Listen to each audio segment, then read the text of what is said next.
একজন freelancer wedding ফটোগ্রাফারদের life কেমন হয়? অনেক কষ্ট করে টাকা জোগাড় করে একটা ক্যামেরা কিনে এটা মনে করে যে ইনকাম বা রোজগার শুরু হবে। কিছুদিন পরে বুঝতে পারে যে ক্যামেরার ইএমআই, লেন্স ও আদার ইকুইপমেন্ট কিনতে কিনতে ইনকাম আর চোখেই পড়ে না। 2-3 বছর পর নতুন ক্যামেরা কেনার সময় চলে আসে, আর এইভাবেই চলতে থাকে একজন ওয়েডিং ফটোগ্রাফারদের লাইফ। একটা প্রশ্ন নিজেকে করুন, কতদিন আপনি এভাবেই চলতে থাকবেন?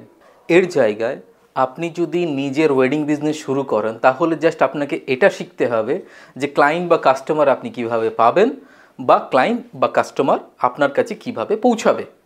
এরপর টিম তৈরি করে তাদেরকে দিয়ে কাজ করান, তাহলেই টাকা আপনি বা ইনকাম আপনি দেখতে পাবেন।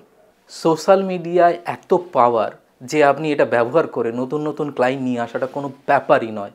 যারা ফ্যাশন ইন্ডাস্ট্রিতে কাজ করেন তারাও আনলিমিটেড ক্লায়েন্ট জেনারেট করতে পারবেন।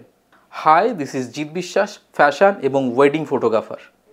যদি আপনি ক্লায়েন্ট কীভাবে পাবেন এটা শিখতে চান, নিজে ব্র্যান্ড তৈরি করতে চান, ওয়েডিং ফ্রিল্যান্সার ফটোগ্রাফার থেকে বড় লেভেলে ব্র্যান্ড তৈরি করতে চান, তাহলে নিচে দেওয়া নাম্বারে আমার সাথে যোগাযোগ করুন।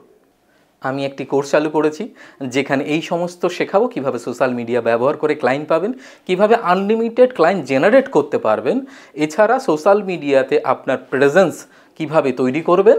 এছাড়াও ফটোগ্রাফি ওয়ার্কশপ থাকছে যেখানে বেসিক টু অ্যাডভান্স লেভেলের ফটোগ্রাফি শেখানো হবে। এটা লাইফ টাইম সাপোর্ট।